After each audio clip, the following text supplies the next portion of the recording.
जय असो। राम भाऊ साहब तुम आगे बढ़ो, हम तुम्हारे साथ हैं। राम भाऊ साहब तुम आगे बढ़ो, हम तुम्हारे साथ हैं। रमेश दादा तुम आगे बढ़ो, हम तुम्हारे साथ हैं। हर हर महादेव, हर हर महादेव।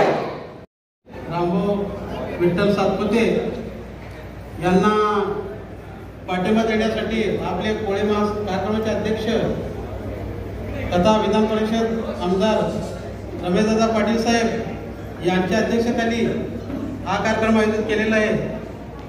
आपले माझं रामभाऊला जायचं आहे म्हणून मी माझे 2 मिनिटाचा संपर्काचा प्रयत्न करतो। परवा 29 तारखेला आज येथे जे उपस्थित आहेत समोर बसलेले लोक यांना मी 29 तारखेला जे मुंबईमध्ये बावनकुळे साहेब यांच्या नेतृत्वाखाली जी चर्चा झाली, त्यानंतर चित्रपीठमध्ये चर्चा झाली, ते सगळं सांगून इथं मी तुम्हाला सगळ्यांना आणलेलं आहे। म्हणून आज तागायत आपल्या कोळी समाजाबद्दल विधानसभेमध्ये आपल्या आता शब्द दिले गेला आहे की लोकसभेची आचारसंहिता संपल्यानंतर 3 महिन्यामध्ये आपल्या कोळी महासंघाचे जे काही प्रश्न असतील ते मार्गी लावून म्हणून असं आश्वासन दिलेलं आहे।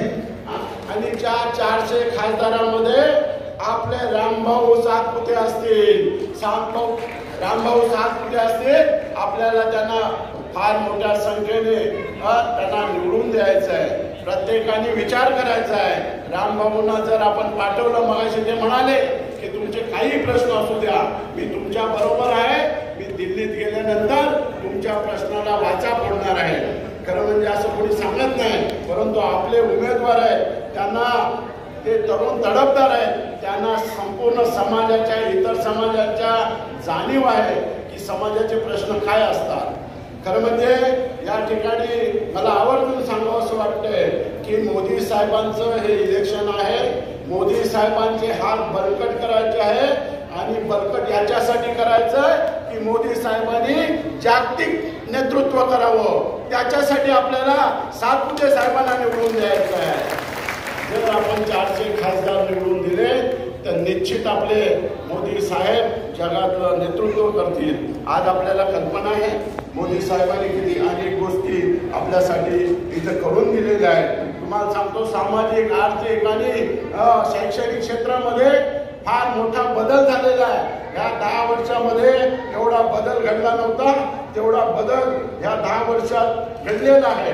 तुम्हाला सांगतो, शेतकऱ्यांसाठी जनधन योजना काढली, 48 कोटी लोकांची अकाउंट उघडली गेली, 48 शेतकऱ्यांना त्यांना मानधन मिळायला लागलं। शेतकऱ्यांना प्रत्येक वर्षी 6,000 रुपये केंद्र शासनाकडून मिळतं आणि 6,000 रुपये महाराष्ट्र शासनाकडे मिळते। आज त्यांचा जो आर्थिक प्रश्न होता शेतकऱ्यांचे 30,000 कोटी कर्ज माफ केलेलं आहे। या कोणी केलंय तर मोदी सरकारने, कोणी केलंय तर महाराष्ट्राचे शासन, माननीय नरेंद्र मोदी, माननीय आपले फडणवीस साहेब उपमुख्यमंत्री आणि आपले मुख्यमंत्री एकनाथराव शिंदे यांनी खरं म्हणजे मोठं धैर्य केलं आणि आपल्या त्या शेतकऱ्यांना कसा सहारा मिळेल, त्यांना कसं त्यांचं उपजीविका, जर कुठे एखादा अवकाळी पाऊस पडला, एखादं संकट आलं तर त्यांना शेतकऱ्यांना विमा योजना चालू केलेली आहे।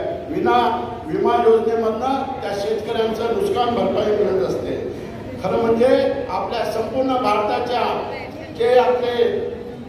जे आपले गोरगरीब आहेत, वंचित आहेत, ज्यांना हॉस्पिटलमध्ये जाण्यासाठी पैसे नसतात, उपचारासाठी पैसे मिळत नसतात, त्यांना आयुष्यमान भारत या हेडखाली, आयुष्यमान भारत या योजनेखाली 5 लाख रुपये प्रत्येक घरामध्ये त्यांनी दिलेला आहे।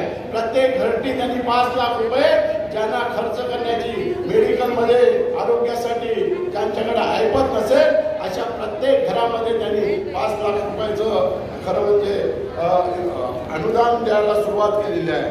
संपूर्ण देशाला माहिती आहे आज या मोदी साहेबांनी अहोरात्र मेहनत करतात। ज्या मोगलशाहीमध्ये जे 500 वर्षापूर्वी आपलं जे मंदिर होतं, रामाचं अयोध्येत मंदिर होतं, ते मंदिर नष्ट झालं होतं, परंतु 500 वर्षानंतर मोदी साहेब प्रधानमंत्री झाल्यानंतर हे देऊळ, नवीन देऊळ बांधण्यात आलं। आज ते देऊळ 500 वर्षानंतर श्री रामाचं दर्शन आपल्याला झालं।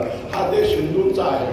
हिंदूंचं मोगलशाहीमध्ये हिंदूंची देवळं नष्ट केली होती, परंतु आपले एकच दैवत आहे ते म्हणजे मोदी साहेब. मोदी साहेबांनी ठरवलं की माझ्या कालखंडामध्ये हे होणं फार गरजेचं आहे. मोदी साहेबांनी आज नवीन रेल्वे आणली. खरं म्हणजे ही रेल्वे वंदे भारत म्हणून रेल्वे आणलेली आहे. सातपुते साहेब, तुम्हाला मी सांगू इच्छितो, वंदे भारत ही रेल्वे आज आधुनिक रेल्वे आहे आणि स्वयं बनवलेली, देशाने बनवलेली ही रेल्वे आहे. खरं म्हणजे अभिमान वाटतो हे सांगायला.